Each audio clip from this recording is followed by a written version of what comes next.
Monopoly fraud, it doesn't just affect the marketplace, it impacts society as a whole. Today, we're pulling back the curtain to expose the rise and fall of three major corporate giants who manipulated their way to the top. These aren't just stories of wealth and power, they're stories of obsession, betrayal, and the human cost of unchecked greed. Standard Oil and John D. Rockefeller, the first corporate empire. Let's step back into the late 1800s, when the American oil industry was a lawless frontier, and a man named John D. Rockefeller was just beginning to make his mark. Born in 1839 in upstate New York, Rockefeller wasn't born into wealth. His father was a snake oil salesman, a man who taught him that the appearance of success could be more powerful than the truth. From a young age, Rockefeller absorbed this lesson and vowed to achieve financial stability, but he would do so by bending the rules. Rockefeller's rise began when he co-founded Standard Oil in 1870.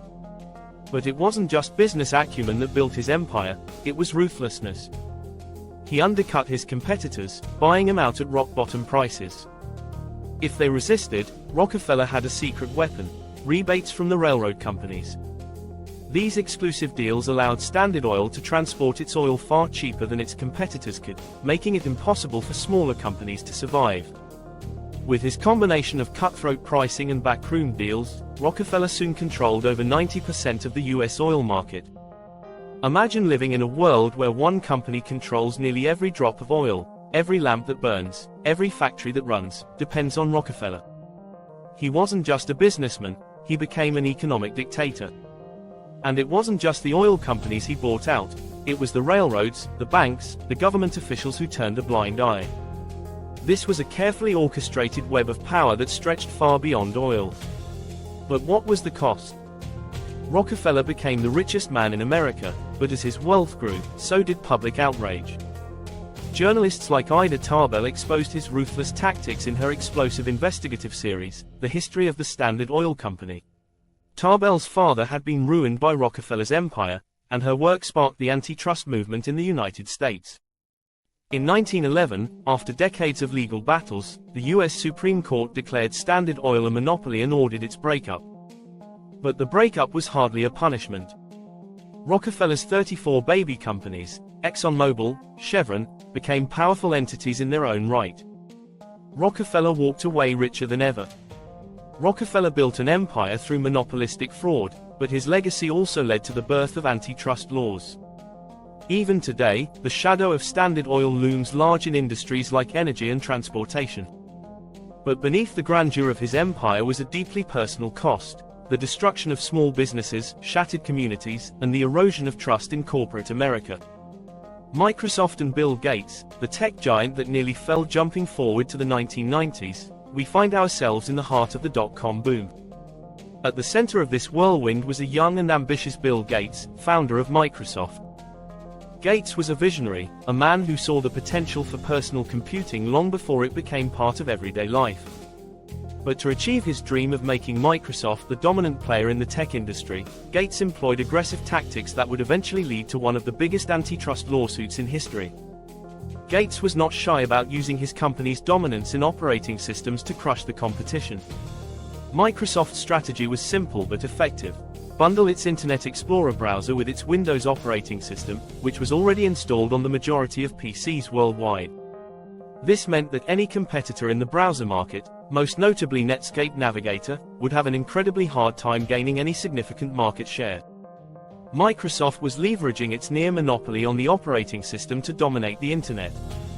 Behind the scenes, Gates was known for being laser-focused and sometimes ruthless. He pushed his teams relentlessly, demanded perfection, and wasn't afraid to steamroll competitors. But this success came at a personal cost. Gates was portrayed in the media as a cold, calculating figure, someone who would do whatever it took to win. While he maintained an almost obsessive focus on Microsoft's success, his public image began to suffer. By the late 1990s, the U.S. Department of Justice had begun investigating Microsoft's business practices. The trial that followed revealed the inner workings of Microsoft's strategy, emails, testimonies, and behind-the-scenes deals that painted a picture of a company willing to cross ethical lines to maintain its monopoly. In 2000, the courts ruled that Microsoft had violated antitrust laws, and the potential breakup of the company was on the table. But Gates fought back.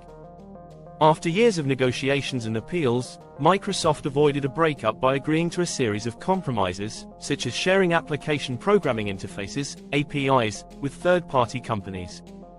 The company had to tone down its aggressive tactics, but the damage to its reputation had been done. Bill Gates, once the poster child of Silicon Valley, found himself vilified as the man who nearly destroyed competition in the tech industry. The Microsoft antitrust case wasn't just a battle over browsers, it was a battle for the future of innovation. If Gates had succeeded unchecked, the tech landscape as we know it might look very different today.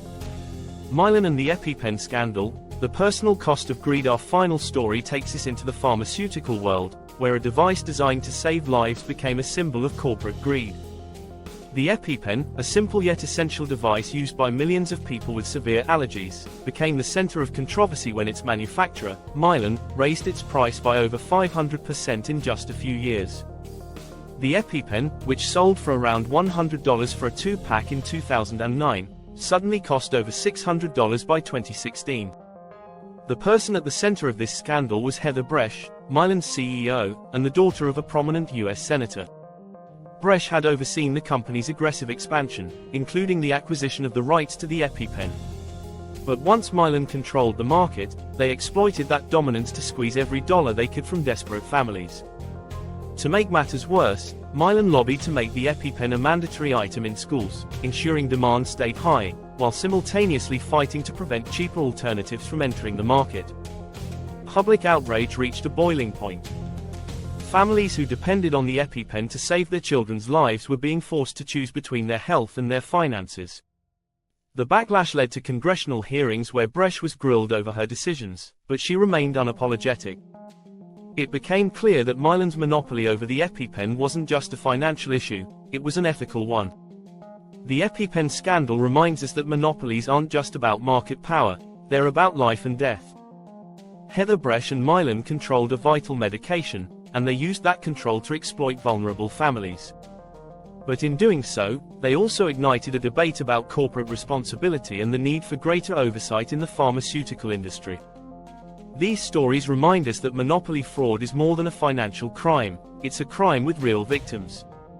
Whether it's small businesses being crushed under Rockefeller's empire, innovators being stifled by Microsoft's dominance, or families being priced out of life-saving medication, the effects are devastating.